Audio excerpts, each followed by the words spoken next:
What is good, ladies and gents? Welcome to the MKO Pugilism Boxing channel, where we talk all things boxing. Remember to like and subscribe, and of course hit the bell notification. Make sure you put that on all so you get notified straight away as soon as we drop new content on the channel. So without further ado, let's get into it. So one of the pound for pound best boxers in the world boxed a few days ago now. Saturday evening we had Terrence Crawford versus Showtime Shawn Porter. And this was one of those fights where it was to be the sort of acid test at welterweight for Terrence Crawford. He hadn't been able to secure any of the names, as I said in my prediction video. He hasn't been able to secure the marquee names due to politics, the side of the street, the PB, all that stuff. You know, he ain't been able to secure the names. So Shawn Porter's the guy that stepped up and said, yep, I'll fight you, I'm a warrior. You know, he fought everyone else in the welterweight division, and he steps up to the plate to face Terrence Crawford, which is a great one, and it did turn out to be a great fight. I predicted in my prediction video that Terrence Crawford could, and you know, I predicted he would be the first man to actually stop Showtime Shawn Porter, and that turned out to be correct. The fight overall was a good affair. It was a fight where it was very competitive. There was, as it sort of opened up, there were a lot of rounds where I would say you could argue about 3 out of the first 4 probably went to Shawn Porter. Shawn Porter was very clever in what he did, because he went in and attacked Terrence Crawford, but he also was a little bit careful. He was a bit tentative with what he was doing. He wasn't just completely reckless and just going and wailing away with punches. He kind of attacked in stages. You know, he would attack Crawford, and he'd kind of make it unpredictable at times. And yeah, he done, for me, the early part of the fight, those first 4 rounds were very good for Shawn Porter. I'd say he had the better of Crawford in there, and it's not really a surprise, because Crawford typically takes a while to establish a rhythm. Those of you that watched his fight against Kell Brook, I'd say he lost, well, although it ended in, I think, the second or third round. I think he clearly sort of lost the first round, the early part of the fight, and then he got to grips with Kell Brook, he adjusted, and then he stopped him. And I mean, in this fight, it was kind of a similar thing, because Porter, as I say, boxed very well. He was very competitive with Terrence Crawford, and it was close. It was a fight that was sort of going back and forth. Crawford was smiling at various points during the mid rounds, where when he would get caught, he would get hit with shots, and then he'd just smile. So he looked like, although Porter was providing a stiff challenge, a tough challenge, Crawford looked like he was enjoying the fight as it was going on. So, you know, the fight goes on.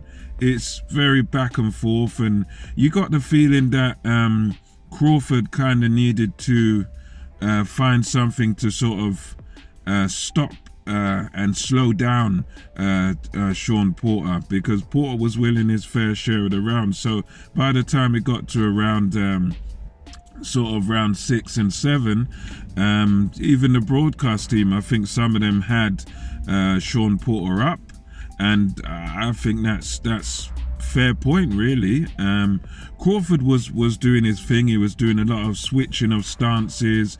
You know, he was being made to work quite a lot, and he it's one of those where he was made working off sort of reactions with Porter. Porter would charge, he would sort of step back, used a lot of this turning techniques on when Porter would kind of overwhelm him. He'd kind of turn him and then get to work. He worked well with some decent counter punches, straight shots and stuff. And but as the fight wore on, when it got towards, I want to say, round sort of 8 and 9, those going into sort of just before the championship rounds, Crawford began to have sort of more of his way. You know, his countering as Porter would come in, he would just have a little step back and just boom, boom, boom, just land a few sort of straight counter shots.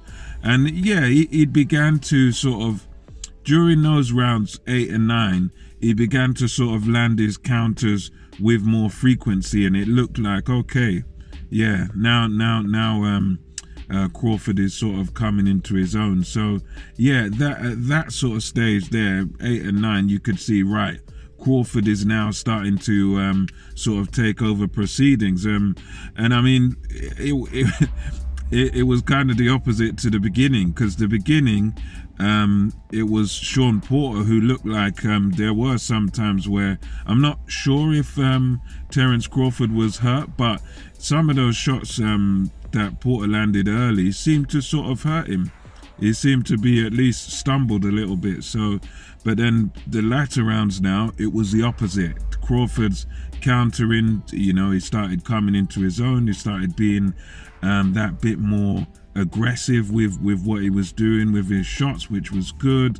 And yeah, it all led into the 10th round, where Crawford, as he does, you know, he's one of those fighters that I really have to rate, because he can be behind on scorecards. He can be sort of, it can be, the fight can look like it's getting away from him, but he always finds a way to turn it around. He always grabs the bull by the horns. You know, he was being outboxed in parts by even Gamboa back in the days. I think he got knocked down or something, and he just jumped on him and just made it catch, just ended the fight. And this is what Crawford done again here. You could argue he may have been behind on some of the scorecards. I haven't seen him, but you know, round 10 comes around, just grabbed it by the scruff of the neck, just caught Porter, hurt him. Porter was wobbled a bit, and you know, Crawford just jumped on him, bum bum bum, landed combinations. Porter goes onto the floor there. He looked like, to be fair to Porter, he looked like he was all right. He looked more frustrated, and he goes down there and it's like, you could tell he wanted to hit the canvas and stuff, and he was frustrated as he went down. And then he gets up, because as we know, he's a warrior. He's got a fantastic chin, as Shawn Porter. Gets up for the second time, and Crawford, as is his nature, brilliant finisher, just goes in again, bam bam bam bam, landing some good combinations on him, and he goes down again. Now the second knockdown was a bit heavier. I think he was caught a bit more cleanly, and once he goes down the second time, the dad, Kenny Porter, steps up on the ring apron, calls for the fight to be stopped, and there you have it. Terrence Crawford becomes the first man to stop Shawn Porter, you know, as was the prediction in the prediction blog. But yeah, it's one of those where I feel many, including Errol Spence Jr., who was there, they're going to say, well, this was a premature stoppage. And I think personally, yeah, you could argue that it was a bit premature, because you look at Shawn Porter when he stood up, he didn't look like he was, he looked hurt, but he didn't look like he was completely out of it, like he was out on his feet, like he couldn't walk straight. He looked like he still had his presence of mind about him. He looked kind of all right. So you could argue that, yeah, they could let him go on, but I think it was well over a minute, maybe a minute to a minute and a half left in the round, and I reckon what the dad was trying to do was just trying to sort of save his son from taking further punishment, because yes, in my view, I think, yeah, he could have carried on, but obviously if he carried on, then he would have just got bashed up again, he would have got hurt again, and he undoubtedly would have been knocked down again, and he would have been possibly hurt even worse. I think he would have been just gone on to be hurt even worse, to most definitely go down again. And probably what Kenny Porter doesn't want is, he doesn't want permanent damage for his son. He doesn't want to have that on his conscience, that he allowed his son to go on to fight a fight that he was never going to win. And he's thinking as a parent as well as a trainer. He's seen his son down a couple of times and he's thinking, I don't want to see Shawn down anymore. He's got nothing to prove. Sure, he's not going to win the fight now. You know, the best case scenario is he makes it to the next round and probably gets knocked out in the next round. So I reckon, for me personally, that's probably what Kenny Porter was thinking why he stopped it. It was a bit premature, but at the end of the day, it was a good stoppage because he was preventing him from taking further punishment. So it's one of them where, you know, he was only delaying the inevitable. But yeah, after the fight, Terrence Crawford also, he sacked Bob Arum on the spot. He said, look, Bob hasn't been able to secure me the Errol Spence fight. This is in the post-fight thing.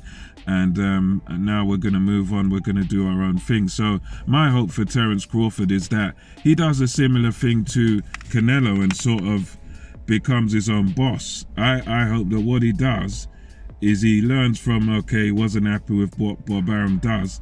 What he should do, at least in my opinion, is just do a fight-by-fight thing with promoters, like what Dillian White does and some of these guys, where they'll work with promoters to secure a certain fight, and then they'll move on, and then they might work with another fighter to secure another fight. You know, I think that's what you should probably do. Just be independent, be your own boss, and you know, do it fight by fight with promoters. The only disappointment about this fight was the fact that Errol Spence Jr., once he saw the stoppage, he just got up and walked off, and I would have liked to have seen them come together and sort something out, because I think that's the fight we all really want to see. But anyway, let me know your thoughts about this fight in the comment section below. What did you think of the stoppage? What did you think of Terrence Crawford's performance? And until next time, this is MKO Pugilism over and out. I will catch you on the next one.